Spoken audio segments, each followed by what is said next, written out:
When on a journey that will last you a lifetime, try to figure out what grounds you. I sit on the ground here, hopefully talking to you about something that will inspire. My name's Tarab. I make videos about emotional intelligence every day. This is my artwork, and this is Khalil Gibran, the man that wrote the book that inspires me every time I read it. And so I will read it to you, fairly uncomfortable on the ground. The last chapters we read were on a variety of different things. We read on things on laws, on marriage, on eating and drinking, on clothes, on buying and selling, on freedom, reason, and passion, on pain. If you want to check any of these out,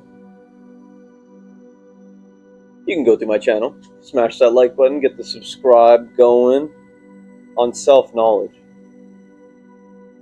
And a man said, speak to us of self-knowledge. And he answered, saying, your hearts know in silence the secrets of the days and the nights, but your ears thirst for the sound of your heart's knowledge. You would know in words that which you have always known in thought. You would touch your fingers the naked body of your dreams. And it is well you should. The hidden wellspring of your soul must needs rise and run murmuring to the sea. And the treasure of your infinite depths would be revealed to you, to your eyes. But let there be no scales to weigh your unknown treasure, and seek not the depths of your knowledge with staff or sounding line. For self is a sea boundless and measureless. Hope you can hear me well. Say not, I have found the truth, but rather I have found a truth. Say not, I have found the path of the soul. Say rather, I have met the soul walking upon my path. For the soul walks upon all paths. The soul walks not upon a line, neither does it grow like a reed. The soul unfolds itself like a lotus of countless petals.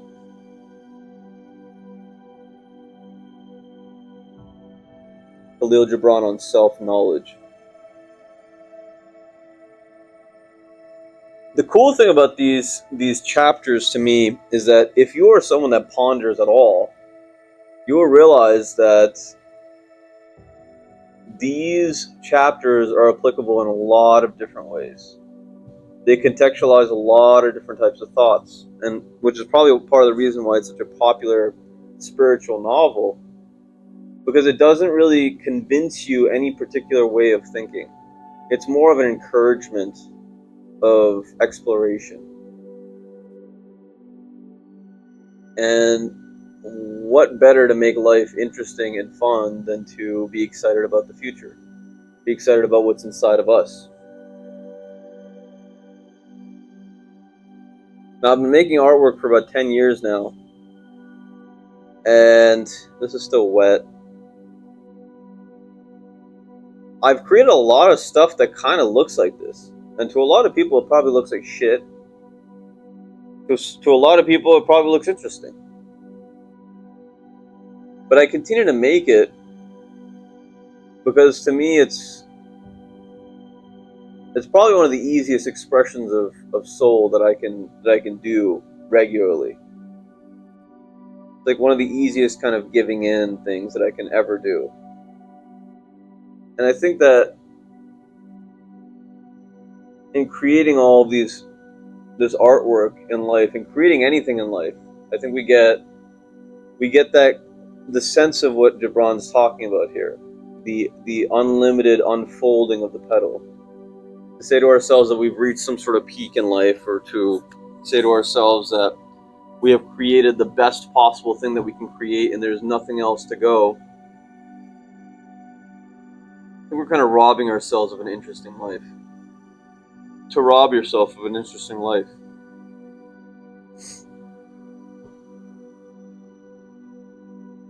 A lotus of countless petals. Now, more than anything about the specific messages that Gibran delivers in his in his chapters. I think I really enjoy the spiritual text because of the way that he conveys his messages. So he says, it starts off as almost a condescension. He says, and he answered, saying, your hearts know in silence the secrets of your days and nights, but your ears thirst for the sound of your heart's knowledge. You would know in words that which you have always known in thought. And you would touch your fingers, and with your fingers you would touch the naked body of your dreams. Right? So he's almost like scolding us. He's like, why are you so frivolous? Why do you need instant gratification all the time? And he's like, well, you should want it. And that's kind of the understanding of the deeper soul, the emotional aspects that we need to satisfy. And he says, okay, fine, so now you're there. What else can you get from that point? The hidden wellspring of your soul must rise and run murmuring to the sea. So consistently throughout his teachings, he's kind of talking about this idea that we are connected to things that are larger than us. The world, the nutrients, the vibe in a room, our higher selves, our natural inclinations. He has this concept that there's something kind of bigger outside of what we understand that connects us. Murmuring to the sea, and the treasure of your infinite depths would be revealed to your eyes. But let there be no scales to weigh your unknown treasure. And seek not the depths of your knowledge with staff or sounding line. And this resonates with me a lot because I try to analyze my life by virtue of making a video every day. And this is not the start, obviously, of me analyzing my life. This Terabify channel, right? It started quite young. A lot of the tendencies that we see in older people have been there basically their entire lives.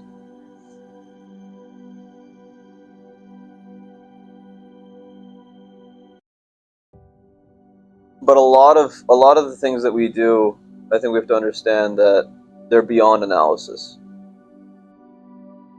That's sure we can direct ourselves based on our past experiences. But intuition is not really teachable. Intuition is not teachable at all. In fact, intuition is what makes each of us each of us. Intuition is what we should be basing, in my opinion, our purpose on. Whatever we are the most intuitive about should probably be part of what we do a lot. That specialization aspect of nature. And I firmly believe that there's things that a lot of us, there's specific things that are ineffable, perhaps things that don't even have a subject associated with them, a feeling that each of us is particularly intuitive about. But we must have faith that that exists in us in order to find it. A lot of the stuff I do just comes from raw faith in myself, raw faith in my ability. For better or worse, for the sake of doing something with my life beyond what I'm expected to do, beyond what the norm is for what a successful human being is, what has been probably for centuries now. I like the idea that the universe is mimicked in every living thing. That there is indeed a connection between how we feel and perhaps how nature proceeds. unsure, but consistent, pursuing, kind of caring, really just caring about where it's going.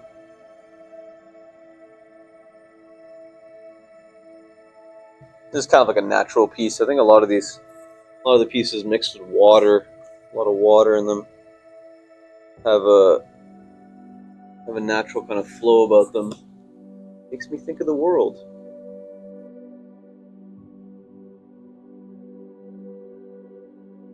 Say not I have found the truth, but rather I have found a truth.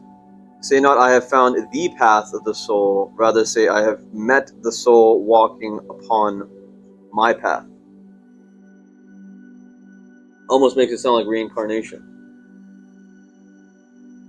That perhaps the higher self has this path, and that the souls that embody, or the souls that exist on the planet, go on that higher path occasionally, or have an inclination to go on that path, that purpose. The God self is something that Gibran talks about a lot.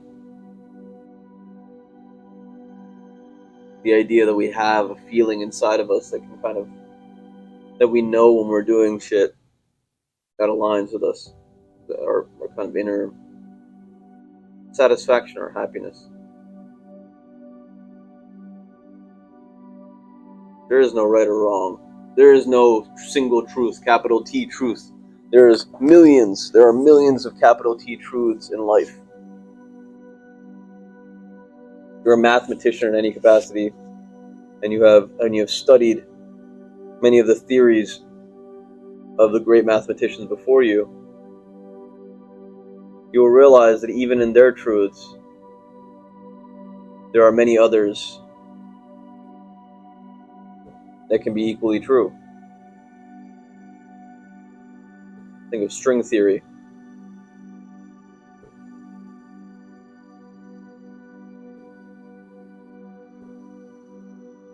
And we just kind of have to be okay with it. I think the hardest part is being okay with the fact that there ain't no right path. There's just something that feels right. On self-knowledge. Follow your intuition, my friend. It will guide you. It will be your guide when things get hard, when you become unsure about certain realities.